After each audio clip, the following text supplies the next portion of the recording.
CGI is letting students independently solve problems in ways that make sense to them. And kids do that naturally, right? They have some intuitive ideas about how to solve a problem. So if you gave a kid a problem, 4 baskets, 3 apples in every basket, kids can draw 4 baskets and put 3 apples in each. Rather, it's easier, it's more accessible for most kids than that symbol of 3 times 4. My name is Danielle Moore, and I live in Los Angeles, California. The school district where I was, there was a policy of giving kids math fact test, timed math fact test. And some students, if they didn't pass their math fact test, addition, subtraction, multiplication, division, I think it was with 80% proficiency within 5 minutes, they could be retained.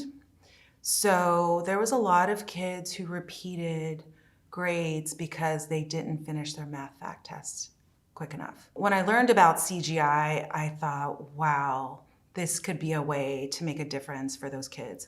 It was a Title I school, free and reduced lunch, and so, many of the parents were immigrants to the country. These were first-generation students, and I believe that all kids should have as many options available to them as possible. I said, let's try it with the fellows I was working with, and it made a difference. Kids got excited about math. I remember the first time I read a word problem to them, and I said, go for it.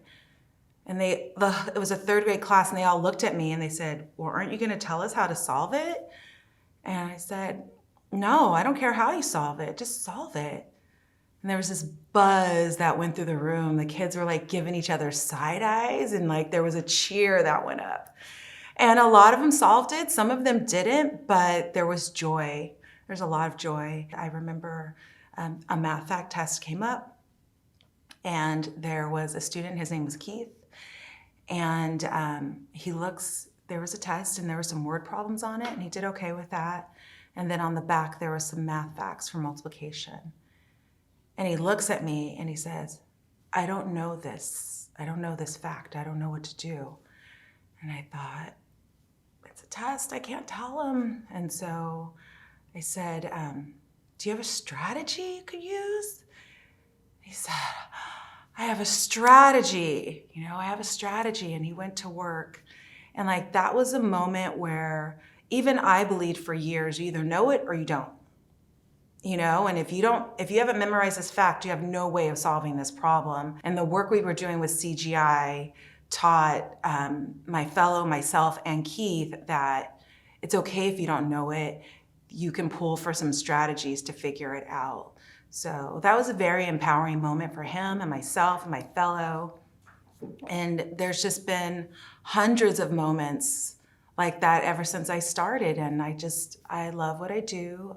My job is to support teachers in implementing CGI in their classroom, and I couldn't imagine myself doing anything else. I have pictures of kids just laid out on the floor working. Some are by themselves, some of them in partnerships, they're negotiating, they're arguing, but in a friendly manner. They're excited to share their strategies and explain to the class how they solve the problem. There's a lot of confidence. They are not afraid to ask for help from their peers. Like, what do you think? I kind of got stuck on this part. I do think it's incumbent, is that the right word, that teachers foster that community.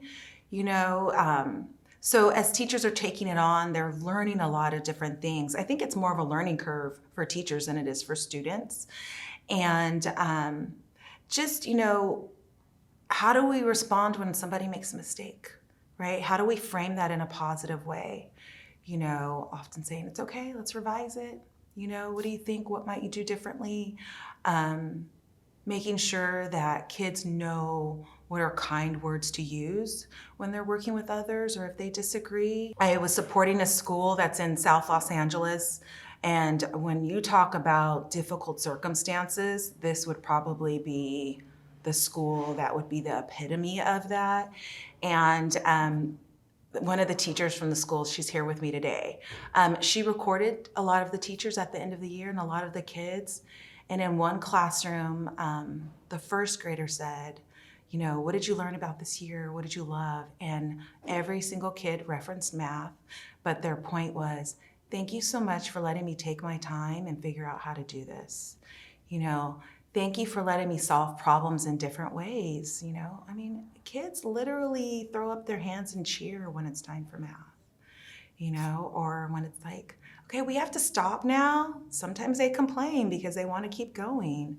They love that independence and realizing, like, I can figure this out. So, I mean, it's just a happier place. It's way more fun than sitting in a chair and filling out a worksheet. CGI is important because I think it's more important for teachers these days, even because a lot of teachers learned some rules, like when dividing fractions, you keep flip change. There are so many other ways to divide fractions in ways that make sense. I think that most adults have a limited understanding of mathematics, and not due to their fault, but the way that math was previously taught. Teachers didn't have a full picture of it. So, or adults in general. So CGI is a way for teachers, adults, to learn mathematics in a deeper way, and then getting kids to understand it.